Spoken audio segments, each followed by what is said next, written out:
تو شیطان دونوں کو تڑپا دیتا ہے, دونوں کو ایسا محسوس ہونے لگتا ہے کہ ہم اس کے بغیر نہیں جی سکتے, وہ کہتی ہے کہ ہم اس کے بغیر نہیں جی سکتے. یہ جو آپسی تڑپ پیدا ہوتی ہے, جو آپسی لگاؤ پیدا ہونے لگتا ہے, یہ شیطان کی طرف سے ہوتا ہے کہ شیطان چاہتا ہے کہ یہ کام ہو.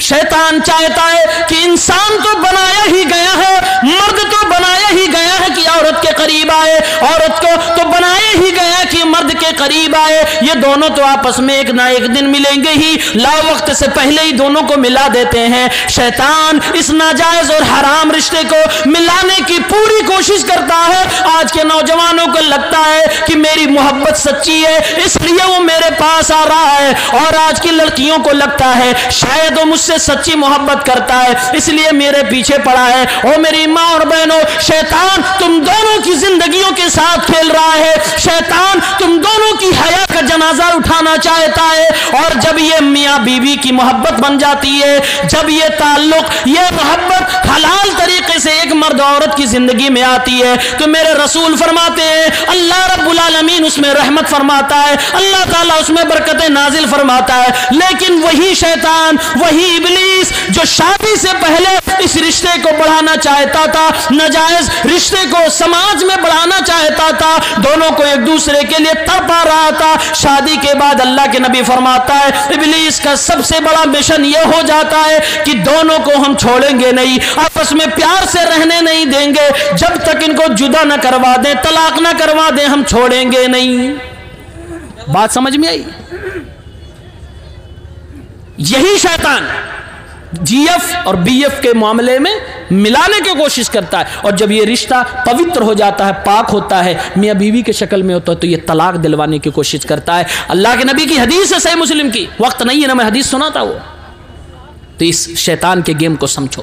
اللہ کے نبی فرما رہے عورتیں زیادہ تر جہنم میں کیوں جائیں گی؟ ایک وجہ یہ ہے کہ عورتیں بے شرم, بے حیا, بے پردہ والی زندگی گزاریں گی. صحیح مسلم کتاب اللباس 2128 نمبر کی روایت ہے, پیارے پیغمبر فرماتے نساء کاسیات عاریات ممیلات مائلات رؤوسهن کاسنمۃ البخت المائلہ لا يدخلن الجنہ ولا یجدن ریحها وان ریحها لیوجد من مسیرۃ کذا وکذا. اللہ کے حبیب ارشاد فرماتے ہیں کہ دنیا کی کچھ ایسی بھی عورتیں ہیں جو کپڑا ہی نہیں پہنتی, ننگے بدن گھوما کرتی ہیں, یا کچھ ایسی بھی عورتیں ہیں جو کپڑا پہننے کے بعد بھی ننگی بدن نظر آتی ہیں, بدن ان کا نشیب و فراز نظر آتے ہیں. وہ عورتیں ایسے لباس کو اختیار کرتی ہیں کہ ان کا پہننا نہ پہننا دونوں برابر ہو جاتا ہے. اللہ کے نبی نے اس طرح کی عورتوں کی ایک علامت یہ بتلائی ہے کہ اس طرح کی عورتیں اپنے سر پہ جوڑا ایسے باندھتی ہیں کہ وہ جوڑا اوپر کی طرف اٹھا ہوتا ہے, جیسے اونٹنی کا کوہان اونٹ کا کوہان ہوتا ہے, اسی طریقے سے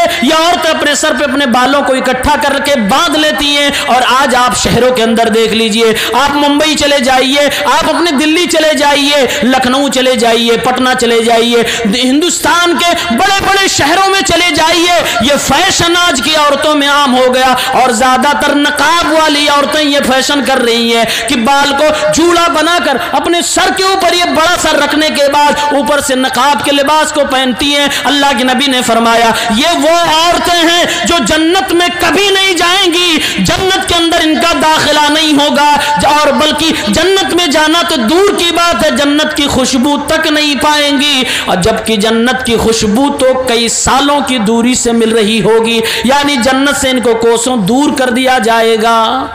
تو یہ بتایا جا رہا ہے کہ اس طرح کی عورتیں بھی جہنم میں جائیں گی, زیادہ تر جائیں. ایک آخری بات, 5ویں پوائنٹ پیش کر کے بات ختم کروں گا. میں نے 10 پوائنٹ نوٹ کیے تھے لیکن میں 5 پہ بات ختم کر رہا ہوں. عورتوں کی ایک غلطی یہ ہے, یہ گھر بہت توڑنا جانتی ہے.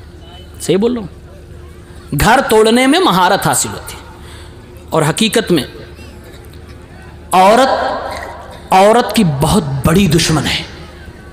مرد عورتوں کا دشمن نہیں ہے, نہیں دشمن ہے, عورت کی دشمن ہے. اور میں دشمنی اگر بتاؤں تو آپ حیران ہو جائیں گے. آپ کی, ہماری, سب کی شادی ہوتی ہے نا, دیکھنے کون جاتا ہے؟ عورت. ناپسند کون کر رہا ہے؟ عورت. عیب کون نکال رہا ہے؟ عورت. ناک نہیں صحیح یہ کون کہہ رہا؟ عورت. خوبصورت نہ یہ کون کہہ رہا؟ عورت. وہ نام الگ الگ ہو سکتا ہے لیکن ہے تو عورت. دشمن کون ہے؟ عورت. شادی ہو گئی, گھر میں آ گئے, ایک بہو ہے, ایک ساس ہے, ایک نند ہے, تینوں عورت. لیکن گھر کیسے اکھاڑا بنا رہتا ہے, مرد دیکھ رہا ہوتا ہے. عورت عورت کی دشمن ہے. اور کچھ عورتیں جب اپنے گھر میں جھگڑے کروا کر تھک جاتی ہیں تو پڑوس میں انٹری مارتی ہیں, دھماکے دار انٹری. پڑوس میں کوئی نئی والی بھی بہو آئی ہے, اس سے ملیں گے. آپ کو نہیں پتا تمہاری ساس ایسے تھی, ہاں تمہاری نند ایسے تھی, ارے تمہارے میاں جی جو شادی ہوئی نا پہلے فلاں لڑکی سے پھنسا ہوا تھا. یہ کون بتا رہا ہوتا ہے؟ پڑوس کی. کون؟ عورت. ایک عورت کو بھڑکا رہی اس کے شوہر کے خلاف. ساس بہو سے لڑ رہی ہے, بہو ساس کو اپنا دشمن سمجھ رہی ہے, نند اپنی بھابھی سے لڑ رہی ہے, بھابھی اپنی نند کو نہیں دیکھنا چاہ رہی. عورت کے دشمن. پیس کون رہا بیچ میں؟ دو پتھروں کے بیچ میں کس کا آٹا بن رہا ہے؟ مرد کا. کس کا بن رہا ہے؟ اس لیے میں یہ کہا کرتا ہوں اکثر کہ جس کے گھر میں 2-4 بہنیں ہوں, ماں ہو, جوائنٹ فیملی میں رہتے ہو, اور 2-4 بھابھیاں بھی ہوں, یعنی اپنے بھائی ہوں چھوٹے بڑے, ان کی بھی شادی ہو چکی ہو, جوائنٹ فیملی میں رہتے ہو اور ان کی شادی ہو جائے, اور ایسے گھروں میں عام طور سے کھٹ پٹ ہوتی رہتی ہے. ایسے ماحول میں جس شوہر نے, جس بیٹے نے, جس بھائی نے جھگڑے کو ڈیل کر لیا اور اس معاملے کو حل کر لیا, یعنی ایک طرف ماں ہے, ایک طرف بیوی ہے, ایک طرف بہن ہے اور ایک طرف بھابھی ہے, یہ چاروں عورتیں ہیں, لڑ رہی ہیں, یا تو 2 گروپ ہے یا 3 گروپ ہے یا 4 گروپ بنی ہوئی ہیں, اور مرد کو سامنے کھڑا کر دیا گیا. ماں الگ شکایت کر رہی ہے, بیوی الگ شکایت کر رہی ہے, بہن الگ شکایت کر رہی ہے, اور گھر کی دوسری عورتیں اور الگ شکایت کر رہی ہیں, پڑوس والی الگ کر رہی ہیں. ایسے موقع پر آدمی کا دماغ کیا کرے گا؟ پھٹ جائے گا. پاگل, وہ پاگل کھڑے ہو جا رہا ہے. میں کہتا ہوں ایسے موقع پر جس مرد نے ہوشیاری سے, چالاکی سے, باریک بینی سے, حکمت سے جھگڑے کا حل کر دیا, ماں بھی خوش, بیوی بھی خوش, بہن بھی خوش, اللہ کے قسم وہ دیش کا پردھان منتری بن سکتا ہے, وہ پورا دیش چلا سکتا ہے.